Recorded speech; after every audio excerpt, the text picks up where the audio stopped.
épisode passé yi gars yi xalaat nañ bu baax ci nan lañu wuutee financement yan activité lañuy def ba am xaalis pour gën a dooleel seen solution yi ñu dugg Guédiawaye ak team Marouba Fall. waaw centre bi dafa signé partenariat ak Mënal ndax bi Mënal ñëwee seet si ñu gannaaw bu ñu defoon benn journée porte ouverte pour jàllale ay information te ñu àndoon ci ak suñuy partenaire waa 3FPT nga xamante ne état moo ko fi def muy jàppale ndaw ñi di leen jox ay bourse ñu dem formé wu donc ci la seen collègue Awa ñëwoon seet si ma ci lendemain bi dama xamal le projet Mënal ak li ko yëkkati ma gisoon ci suñu bopp nag ndax dañoo bokk gis-gis ak li nga xamante ne tey moom mooy Mënal ba tax na bi ngeen ma présenté Mënal et proposé ma partenariat bi dama ko nangu ndax dama cee gis sama bopp comme ni ma ko waxee partenariat bi nag dafa am li tax ñun nangu ko mooy dina permettre ndaw ñi ñu am information bi nga xamante ne mooy information bu baax bi nga xamante ne donc c'est par rapport aux formations yi nga xamante ne bu ñu ko defee ba pare non seulement dañu am qualification métier bi nga xamante ne aussi donc dana leen mën a permettre ñu mën a liggéey suba ndax formation la boo xamante ne dafa ànd ak pratique mais également stage en entreprise donc ci partenariat bi ñu ko tënkee mooy que ne Mënal mooy identifier les jeunes yu soxla def formation seeni besoins aussi Mënal aussi mooy dem ci terrain bi identifier les besoins en compétences ci industrie mais également ci wàllu artisanat nga xam ne ñun dañ cee nekk Mënal ñëw nag indi ñu ndaw ñooñu donc ñu càmbar leen xool seen niveau orienté leen ci li nga xamante ne tey moom mooy les formations qui débouchent sur des métiers nga xamante ne bu ñuy paree rek donc dinañ mën a am métiers yi nga xamante ne soit ñu liggéeyal seen bopp wala ñu dem liggéeyal donc ay nit.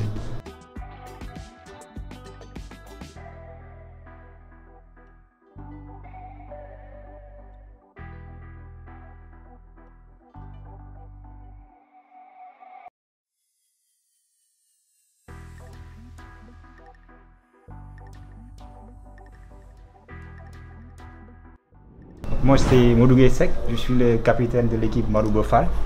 C'est l'équipe qui reçoit en fait l'ONG Social Change Factory, les membres du jury et toute l'équipe autour de eux. Donc notre équipe Marouba Fall est établie à Guédiawaye, composée de 5 jeunes qui travaillent dans une solution appelée Mënal. Mënal, justement pour permettre aux jeunes qui sont aujourd'hui dans la banlieue principalement, prioritairement en tout cas, d'avoir les capacités pour avoir une formation en adéquation avec les besoins du marché de l'emploi. Donc c'est l'idée, en tout cas la solution qu'on va développer, c'est adéquation entre formation et emploi des jeunes. Et donc dans ce cadre-là, il est prévu, dans le cadre du dispositif qu'on va mettre en place, ce qu'on appelle le registre de l'emploi et de la formation, qui doit être intégré au sein de la mairie. Donc c'est dans ce sens-là qu'on a discuté avec M. Si, pour voir avec les mairies avec lesquelles on va travailler, notamment la mairie de Golf, la mairie de Wakhinane et la mairie de Ville, qui sont aujourd'hui les 3 partenaires qui ont déjà donné l'accord, comment est-ce qu'on peut implanter ce rêve-là au sein de la mairie pour que les jeunes qui auront besoin de formation et d'emploi puissent venir ici, avoir les informations dont ils ont besoin, s'inscrire et que le projet puisse les accompagner pour être bien formés et éventuellement être insérés dans le milieu professionnel. Nous, nos portes sont ouvertes à toute solution. Des maires magistères sous le sceau même de la promotion de l'employabilité de la jeunesse, surtout même là. Parce que l'homme a été en campagne sous le alors donc, moi, même quand il a fallu mettre sur pied les commissions techniques, parce que d'abord, nous avons une commission et outils de travail. Nous avons un bras technique du maire. Parce que le maire ne va pas être partout. Nous avons créé une commission technique. L'esprit qui a guidé la création de ces commissions, d'abord, nous avons le souci de pertinence, cohérence et rationalité. Vous verrez dans des communes où il y a 30 commissions. Des fois mun na ko ëpp mais nee na bu ngeen def commission da ngeen di jéem a méngoo jamono ci biir loolu nag amoon na commission bi nga xam ne dañ ko dénkoon ci biir affaire maanaam insertion employabilité am na ci moom xam na ko d'ailleurs du yàgg rek ñu publier loolu am na ci benn boo xam ne dafa ñëw ne de la digitalisation am na ci parce que yooyu moom méngoo jamono.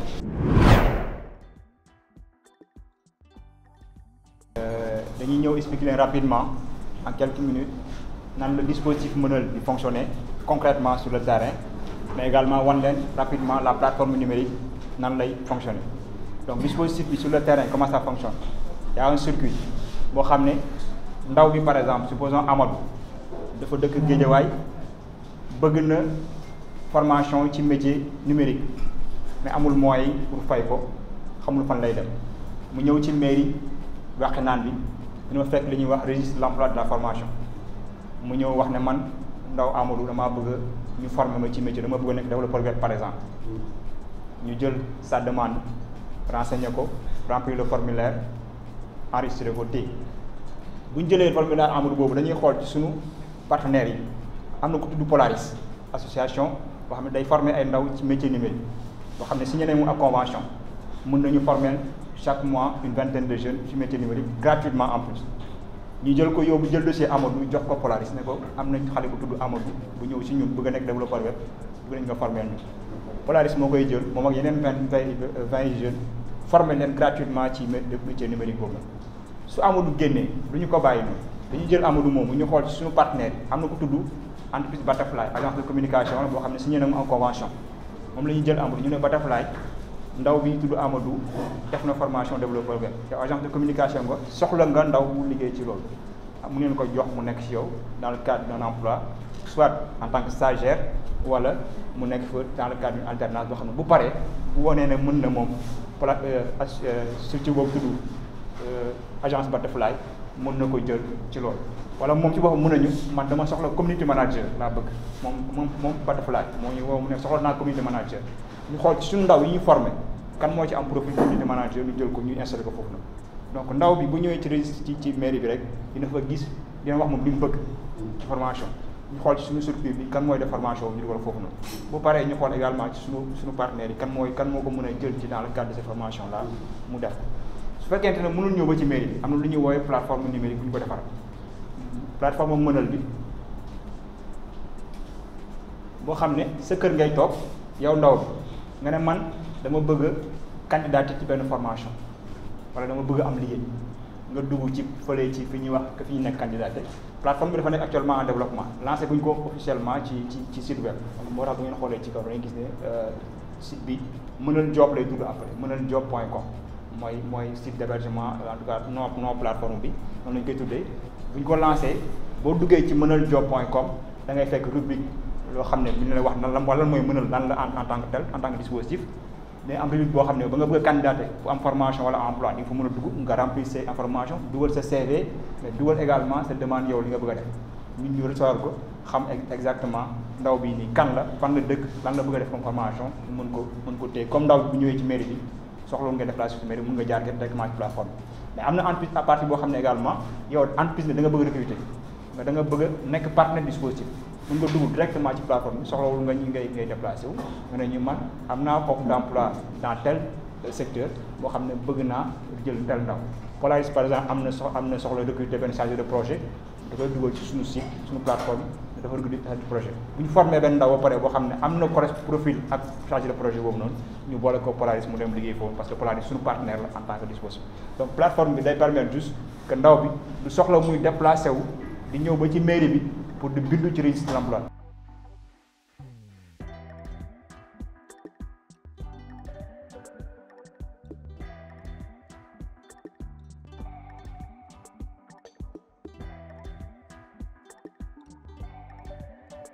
début bi métti woon na torop mën nañ sax par exemple amuñu woon espoir ak yooyu noonu vu que ne dañ doon dem si suñu capitaine def ay réunion ba 21h vu que ne man fi ma dëkkee ak capitaine fu mu dëkkee dafa am distance bu sori ma yegg ay 23h mooy ay 0h ma dem ba xam ne comme lu suñu maam yi di wax rek xale boo bëggee dara foog nga sonn et yaakaar naa ne kenn buy sonn ki dara te amul te bëggul mu aboutir daa war a bàyyi ñu dem xam ne gëm-gëm la ñuy dem di dem ba alhamdulilah ba ñu trouver solution. li ñu jot a def tey mooy depuis ci début bi comme ni ma ko waxee sànq bi ñu liggéey maanaam depuis commencement projet bi ba tey fu ñu aw ak bon partenaires yi ñu am yëpp loolu lañ doon woon suñu partenaires yi dem wax ak ñoom ku ci mel ni par exemple monsieur Faye ki nga xam ne moom mooy directeur du CFPM bi waxtaan ak moom déjà bu ñu ko soumettre suñu projet bi da cee kontaan carrément ñëw rek d'accord ak ñun bu ñu jógee foofu ñëw nañ fii nga xam ne moom mooy mairie bi pour en plus tamit comme tamit suñu partenariat woon ko lu ñu liggéey ci commencement bi ba fin bi nii laa mun nañ ne alhamdulilah parcours bu ñu def depuis ci début ba tey lañ bëggoon woon partenaires yi tey ñëw lañu won leen suñu plateforme bi nga xam ne moom lañ ci di lañ doon liggéey ak yooyu noonu aussi. moo ngi xëy neex te dafa mel ni waa équipe Amadou Hott foo leen toll. La Green Factory est une structure qui accompagne les élus locaux, qui accompagne les écoles, les entreprises dans leur démarche RSE et tout, et les associations, les ONG aussi. Et le quartier vert challenge est un programme qui est dans la Green Factory. Et c'est un programme qui valorise l'agriculture urbaine et la végétalisation au niveau urbain aussi. Donc, c'est pour cela, vous voyez beaucoup de gens qui s'intéressent à cela parce que nous accompagnons beaucoup d'associations et des individus qui veulent avoir un cadre de vie meilleur dans leur quartier, dans leur cité et tout, à travers le reboisement, mais aussi à travers la gestion des déchets et le vivre ensemble. Parce que le quartier vert challenge aussi fait la promotion de ce vivre ensemble. Je vous donne juste l'exemple, quand on reverdit un quartier, bien une ruelle, qu'on nettoie bien, que tout est bien arrosé, qu'il y a des arbres, qu'il y a des fleurs, les gens aiment bien être dans ce genre de cadre. Et je pense que ce genre de cadre renforce la paix et la cohésion dans notre pays. J'ai été contacté, je pense, par Aïssatou un jour sur Facebook.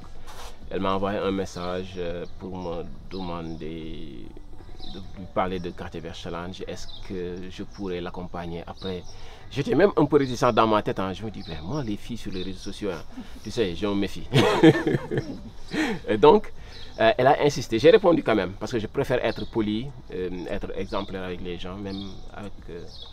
nous demain, être cool avec les gens. J'ai répondu à ces questions, mais j'ai vu qu'elle revenait tout le temps, qu'elle reposait des questions. Elle ne se connectait pas souvent. Elle venait par une semaine, 2 semaines, elle me posait des questions. Et à un certain moment, elle m'a dit, nous avons un projet et nous aimerions vraiment que tu nous accompagnes, que tu nous coaches. Après, je me suis dit, pour coacher, mais bon, on va essayer. D'abord, venez visiter ma terrasse, venez voir mon quartier, ce que je fais. Et elle m'envoie son numéro, je lui envoie la géolocalisation. Elle m'a parlé après de Mokhtar et des autres. Ils sont venus. L'aspect humain m'intéresse. Quand je travaille avec des gens, j'apprends à les étudier et à apprendre d'eux. Et je vais commencer par ma droite avec Aïssatou. Aïssatou, dès le début, elle était vraiment très timide. Elle m'a dit qu'elle était guinéenne, qu'elle n'a pas duré au Sénégal. Mais elle était vraiment au taquet, quoi. Elle était, même dans les rendez-vous, elle était toujours la première à être là. Pour travailler. Et quand elle arrive, elle va directement s'occuper des plantes. Elle n'attend pas que je lui donne des ordres. Elle va directement aux choses, arroser, désherber, nettoyer, balayer. Et chaque jour avant qu'elle ne parte, elle tient à arroser, mais à aussi nettoyer la terrasse. Ce dimanche-ci, elle est venue, elle a tout lavé, rangé les choses. Si on va chez Mokhtar, Mokhtar, lui, je pense que c'est un peu un Abdou Touré. C'est un Abdou Touré, il est à fond. Un leader aussi, mais un gars très poli, très correct, extraordinaire. Ce sont des gens que vraiment j'ai adoré fréquenter. Et voilà, dans leur accompagnement, je n'ai pas lésiné sur les moyens en fait. J'y suis allé à fond parce que j'ai vu dès le début qu'ils étaient vraiment dedans. Bigué et Sohna, eux aussi, elles aussi, vraiment des filles vraiment correctes, gentilles, disponibles. Et je me rappelle un jour, on était en train de faire des exercices, je les voyais vraiment fatiguées en fait. Et je pense que Bigué se plaignait du dos ou bien de quelque chose, mais elles ont tenu à continuer. Damay présenter ce nouveau produit. Ça, c'est le travail qu'on a fait depuis le début du projet. Notre projet qui s'appelle Écosystème. Ici, on a divers produits qu'on a eu à planter et puis récupérer durant la durée de la formation du concours, depuis le début. Ici, on a de la menthe Maroc séchée. Ce sont des plantes qu'on a mis. Et après, pour favoriser la conservation et vous présenter notre produit et après les commercialiser, ce sont des menthes Maroc séchées. C'est une catégorie de menthe. Là, on a aussi une autre variété de menthe qu'on a eu à sécher. qu'on peut faire avec des infusions de tout et tout ce que vous voulez. Et là, dans ce pot, on a du mélange organique du gingembre, du citronnelle, du romarin, de la menthe qu'on a eu à mélanger. Ici, vous pouvez faire avec ça des infusions que vous pouvez boire, même sans sucre. C'est tellement délicieux. Et là, on a du citronnelle séché que vous pouvez aussi utiliser pour les infusions. Pour ceux qui savent préparer, comme moi, on utilise ça aussi pour la cuisson. Et là aussi, on a une autre variété de menthe maroc séché que vous pouvez utiliser dans vos infusions et autres. Tu as autre chose à ajouter? Okay. Et là, ça aussi, c'est du romarin séché, c'est une plante aromatique que l'on peut utiliser pour remplacer avec les cubes Maggi et autres. Et par la suite, ça, c'est le travail qu'on a fait au niveau du champ qu'on est en train d'expérimenter ici. Tous ces produits nous viennent d'ici. C'est de là qu'on a repris ça et séché ça à l'ombre pour que l'odeur et le goût restent le même. Ces pots que vous voyez ici, ce sont des légumes qu'on a eu à prendre au niveau de notre champ, le premier champ urbain qu'on a expérimenté au niveau de la forêt de Kermassar. Ici, on a des poivrons avec notre étiquette écosystème. La durée de la conservation peut aller jusqu'à 4 mois, d'autant plus que c'est l'hivernage qui arrive et avec les eaux de pluie, la variété des produits se présentera sur le marché. Et là aussi, c'est de la tomate que vous pouvez utiliser jusqu'à 4 mois. Vous pouvez utiliser pour la cuisson, vos salades et tout. Là, c'est une autre variété de l'ail, de la carotte, du poivre, du navet et du navet. Tout est bio, c'est ce qu'on a expérimenté au niveau de notre champ. Et là aussi, c'est de l'oignon associé à du piment. D'autant plus que bientôt, nous savons tous que ceux qui partent au marché pendant la saison pluvieuse, il y aura la rareté des produits, de tout et tout. Quand tu as 2 à 3 ou bien 6 bouteilles de ça, quand tu es célibataire comme moi, il faut la faire beaucoup avec. Là aussi, ce sont les mêmes produits qu'on a mis presque, c'est de l'oignon vert, de la carotte et du poivron qu'on a mis dans ce pot-là. C'est presque la même chose et c'est juste les variétés qui diffèrent et ça dépend de ce que tu prépares aussi. Ces pots que vous voyez, ce sont des pots de menthe passe. Des pots de menthe passe. Ça, ces boutures-là, on les a pris au niveau du jardin puis on l'a mis dans l'eau. Ces pots-là, après ça, tu peux répliquer sur chaque pot. Ça te donnera une grande pot de menthe. Ça, c'est de la salade chinoise. Ça, ce sont des fleurs d'ornement de maison. Oui, c'est ce qui se trouve même là.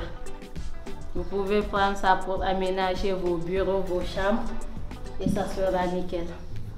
Et ça aussi, c'est une autre variété de menthe. Que vous pouvez répliquer dans des pots. Vous n'en aurez plus besoin d'acheter à la boutique. Du coup, ça sera bio et ça favorisera un bon climat à la maison. Merci, c'était ça, la présentation de nos quelques produits depuis le début du projet. Et par la suite, on ira à Pixo. Là, vous verrez notre travail concernant notre deuxième centre d'expérimentation.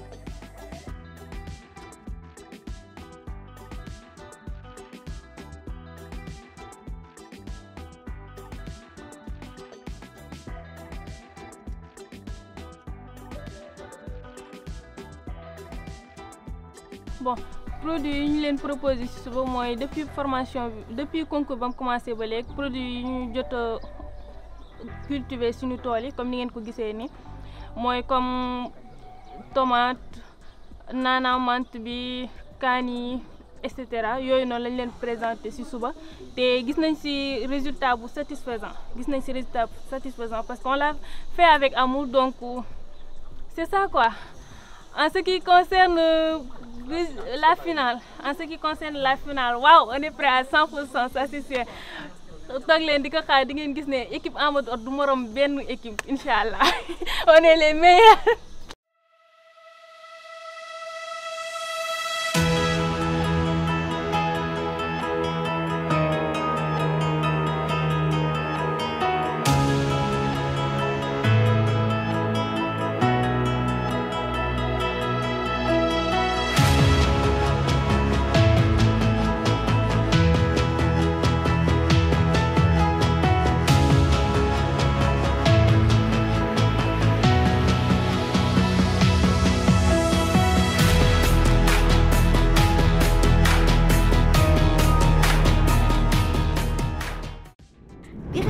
Rufisque gaaw ñu xooli suñu gaay yi fàtte wuñ leen de.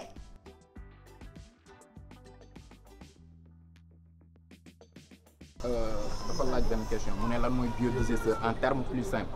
biodigesteur mooy loo xam ni dafay tëju rek dañ ko mën a conserver maanaam boo jëloon bouteille nga fermer ko hermétiquement mën na la servir de biodigesteur boo ko tëjee mu tëju rek da nga koy tuddee digesteur tur buñ ko woowee la.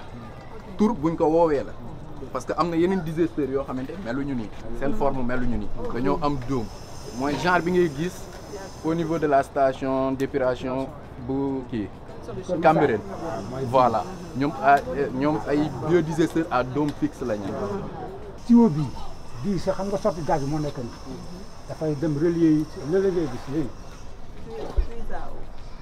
ça bien voir. jàngal rek nga circuit bi moo nekk na Mali. circuit bi moo nekk na Mali moo nekk na tuyau bi mooy tuyau bu ndaw. waaw. fi la gaz bi di jaar. par rapport ak xaw ma ñax ñenn ñi xam nañu mais man xaw ma est-ce que diamètre bii nii mu am tuyau bi ni mu toll. mooy norme bi wala. bii mooy norme quoi. bii mooy norme. ok pour kër. on continue maître. léegi ça c'est le fosse de compost. fii mooy fosse de compost. su jógee fii day am benn tuyau 120 non 125 boo xam ne day jógee fii branché wu ñëw attiré si kaw kii toujours. su toggee fële ci mbàndam bi ba pare. daf koy jox kii bi évacué waat ko mu ñëw fii. su ko évacué mu ñëw fii. léegi saa bii nekk fii léegi mooy nekk fumier bio boobu ñu ensemble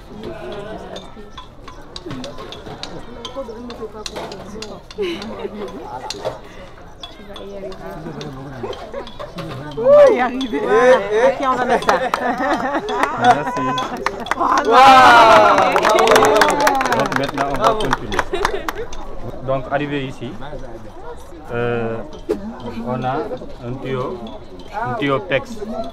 Le tuyau PEX qui a quitté véritablement le puits à eau pour venir quand même faire le raccordement jusqu'à la cuisine. Donc ce tuyau PEX là mu ngi nii moom moo nekk nii. C'est quoi exactement? mooy tuyau boobu dafay conduire gaz bi. Voilà dafa am tuyau PEX bi dafa am benn aluminium ci biir, c'est-à-dire dafay conduire véritablement gaz bi. tuyau orange d'habitude bi ngeen tàmm di gis voilà tuyau orange boobu nga xam ne bokkut ak bii dafa am aluminium.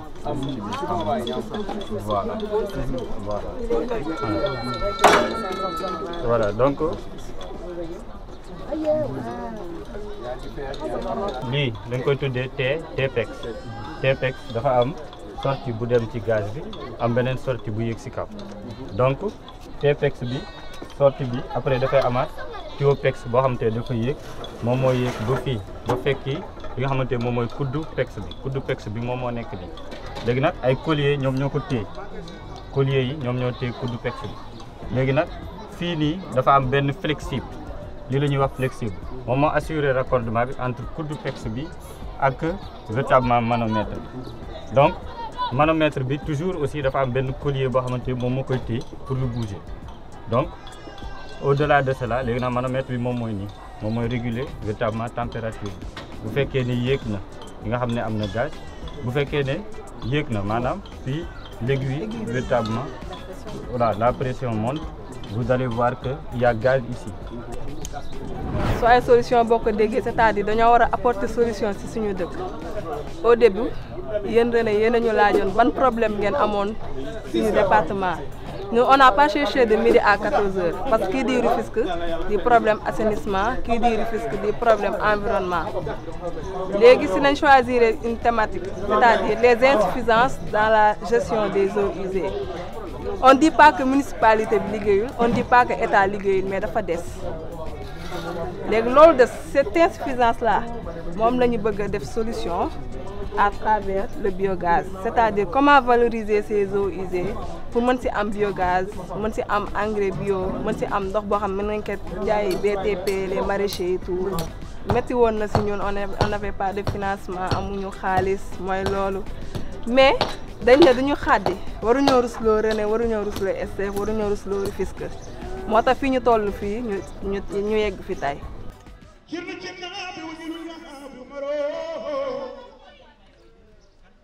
waaye UNICEF yàgg na noo gis lu baax fii ci Sénégal bitim réew bala nga koy xam nga dem ba bitim réew demal ba waa Thione Seck fu ngeen ne.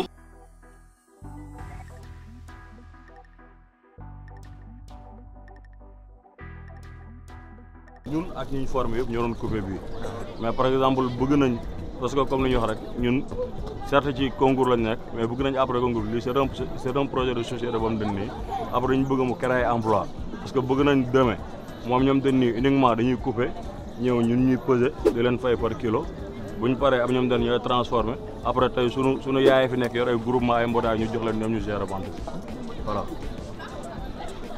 donc li mooy Tifa carbonisé ñoom dañ koy jël ñu def ko ci pan bi ak gomme bi ñu koy booleel na la moom la ñuy togg carbonisateur bi ñu utilisé bi moom mën nañ def ba mu fees rek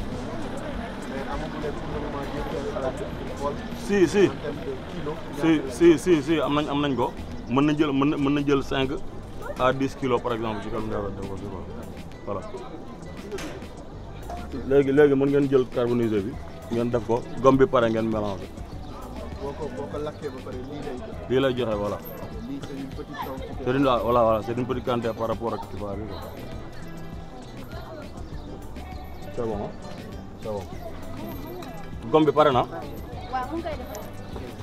waaw léegi leen di broyer leen ko parce que am na aussi machine yoo xam ne dañuy broyer. waaw dañ koy def ak la même comme quoi amaguñ machine voilà. non yàggul bi moom c'est vite fait ko bu xasee ba carbonisé moom da nga koy tas rek quoi. voilà soo paree après nga soog ko tamisser pour génne yu kii wu li quoi tamit bàyyi na la ah bari jël leen beneen pan bi après kii Samba jël beneen pan bi ak tame bi. waaye yéen ñi taxaw ci ginnaaw bëri na tamit da ngeen di seetlu. waaw moom mu ngi noonu léegi nu koy tamee quoi comme ça da ngay wàcc loxo ci biir nag dafa ngelaw sinon day naaw doo perte rek. këriñ la quoi.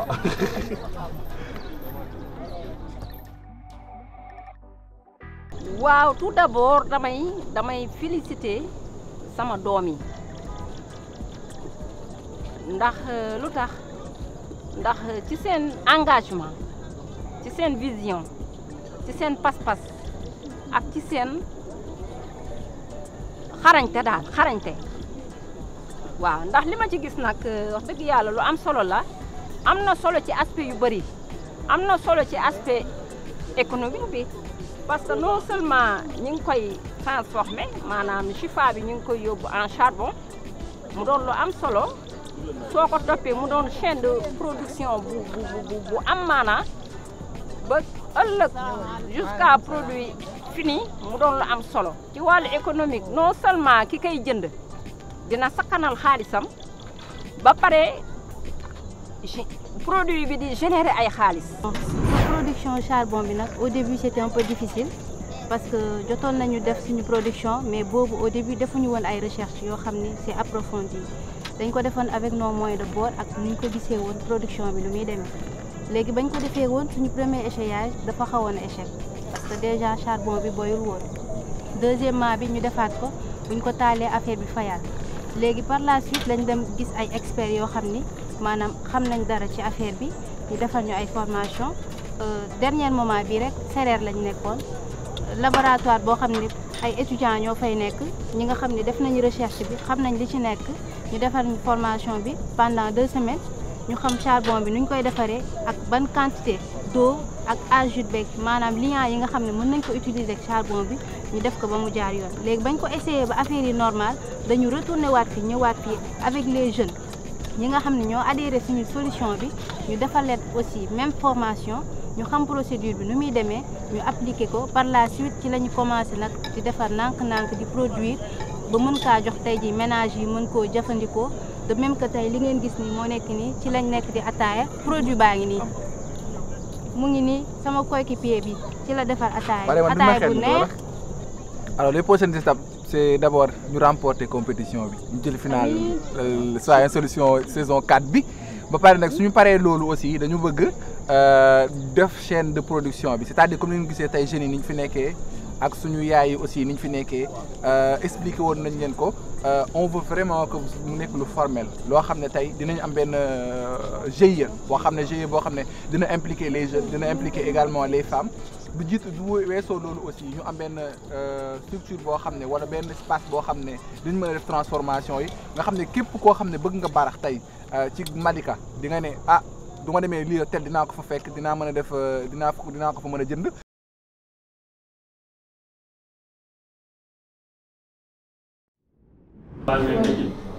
Social Solution, Social Change Factory, ça monsieur René, ak madame Sène, madame Diop aussi, ñu aussi ñu ngi ñëw si activité bi ak suñu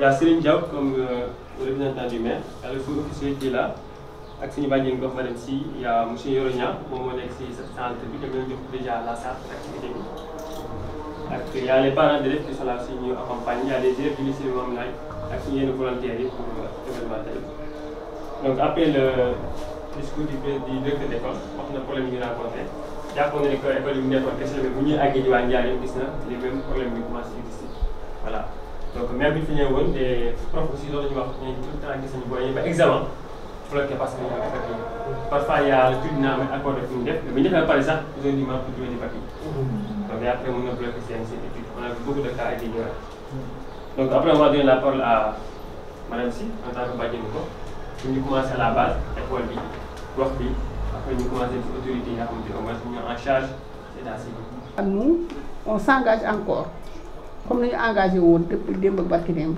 pour vous accompagner parce que il est bien vrai que ñun ñu ngi liggéey mais liggéey bu yaatu la kon dañ leen war a mun a accompagner teg leen si yoon boo xamante ne yoon bu jub la. Parce que defar këyit risque la si ñun en tant que communauté risque la si ñoom en tant que ay officiers d'état civil. Problème d'état civil c'est un problème local, c'est un problème national, c'est global. Bon bu ñu nee état civil nag définition bi gën a simple c'est l'état de la personne. Ce qui définit l'état de la personne c'est l'état civil parce que nit ki maanaam bu juddoo du berceau à la tombe maanaam bu juddoo bu ñu ko déclaré c'est un droit am la ñu déclaré bu ñu may fàttali aussi ni l'état civil est régi par le code de la famille code bi ko régir depuis 72 ay kilifa diine intervenir joxe ci seen xalaat malgré que amoon na ay observation ay bari yu def mais validé nañ ko par l'état central. Donc c'est régi par le code de la famille. Donc li processus bi yëpp ay articles la ak ay lois yu ko tiim léegi nit ki ginnaaw bu ñu ko déclaré muy droit yéen da ngeen ni juddu bindu loolu boo seetloo da ngeen fekk ci état. ñun nag ñu ngi commencé travail ak volontaires yi ci groupe bi dañoo créé benn groupe WhatsApp dugal ci xale yi nga xam ne moom lañ recensé am nañ benn liste bu ñu directeur joxoon mais dañ leen liste bi dañ ko remettre parce que déjà kii nañ ko. am na beneen liste waaw. déposé nañ ko allié. am nañ beneen liste boo xam ne mën nañu travailler avec les enfants yi nga xam ne moom la kii bi encadré léegi liste boobu ci lañ nekk di travailler instant bi jox nañ volontaire yi ku nekk benn xale boo xam ne moom mooy dem volontaire bi mooy dem kër ga wax ak parent bi jël document yëpp document yi nga xam ne moom la ñuy soxla pour mën a déposer xale bi bu mu am état civil loolu volontaire bi moo koy lijjanti léegi su ñu amee document yooyu yëpp dañ koy dem jox suñu bàjjenu gox bi puisque moom moo nekk point focal moom mooy wax ak présidente du tribunal moom mooy yóbbuwaat document yëpp ci présidente bi ñu déclaré xale bi loolu lañ commencé avec les volontaires mais le travail ça avance documents yi la ñuy xaar pour parents yi dajale ko après ñu indi ko au niveau du bâtiment ko après moom mooy yóbbu ci des loolu lañ nekk di travail instant bi plateforme bi moom avancé na ci côté pour éclaircir li nga bëggoon a wax sànq ci affaire maternité demoon nañ ci roi besoin gis maîtresse sage-femme bi waxtaan nañu moom wax nañu tamit que plateforme bi mën nañ ko moom maîtresse sage-femme puisque moom mooy bind certificat d'accouchement bi plateforme bi mën na nekk ci au niveau de son ordinateur comme ça par exemple su xale bi ñëwee numéro papa ji moo koy jël numéro yaay turu papa ji yaay ji affaire yëpp léegi moom mooy envoyer information bi état civil donc ñun duñu am benn information ci xale bi affaire yooyu lépp ça se passe au niveau de la maternité maîtresse sage-femme bi jël ko envoyé ko officier de l'état civil moom mooy déclaré xale bi après léegi message bi ñun ñooy jël turu numéro parents yi après ñoom ñoo leen di envoyé message d'alerte pour wax leen que ni papier bi yóbbu nañ ko information yóbbu nañ ko ci officier de l'état civil bi li ci des mooy turu xale bi comme ñun ay musulmans la turu xale bi dañuy xaar ba ci tudd bi pour mën a joxe turu xale bi am na ñoo xam ne tamit dañuy ñëw directement waxe turu xale bi loolu amul problème léegi bu demee ci bu parent bi demee ci officier de l'état civil bi da koy jox turu xale bi juste après moom mooy defar extrait bi affaire bi jeex loolu lañu prévoir et que xam nañ ni affaire bi difficile na tuuti mais puisque plateforme bi pare na dañuy dem wax ak maîtresse sage-femme roi besoin bi est-ce que ñun dinañ mën a jaay plateforme bi foofu pour ñoom ñu mën a travailler parce que déjà proposé woon nañ ko ba mu d'accord ci ñu ñëw installer foofu noonu. tey ñëw nañ présenter suñu plateforme avant ñuy présenter suñu plateforme présenté wu nañ ku nekk présenté wu nañ aussi suñu projet ak compétition bi lan moo tax ñu dugg ci compétition bi ak nan lañ ci duggee après impliqué nañ parties prenantes yi muy bàjjenu gox bi di maire bi di officier de l'état civil bi di directeur d'école ak sage-femme bi nekk fi mais bàjjenu gox bi moo ko fi doon représenté ak présidente du tribunal aussi bàjjenu gox bi moo ko fi doon représenté impliqué nañ leen ku nekk expliqué na sa domaine ak li nga ci xam ci état civil lépp luy données personnelles man dama ko ragal mais ñun dañoo engagé wu pour dimbali xale yi engagement boobu jaral nañu ñu jël ay risques man jaral na ma ko en fait parce que man am naa occasion ma am kayitu juddu mais am na xale yoo xam ne amuñu occasion boobu pourquoi ñuy briser seen rêve. équipe bu gagné voix des jeunes année bii dina gagné ci lu tolloog 7 millions kan ci équipe bu Massamba Gueye bu Guédiawaye équipe Marouba Fall bu Guédiawaye équipe Pape Bouba Diop bu Rufisque équipe Mame Amadou Xot bu Kër Massar équipe Thione Seck bu Malika mooy gagné soo leen ko bëggee xam wéyandi leen di seetaan seen émission bi saafara seeni jafe-jafe voix des jeunes.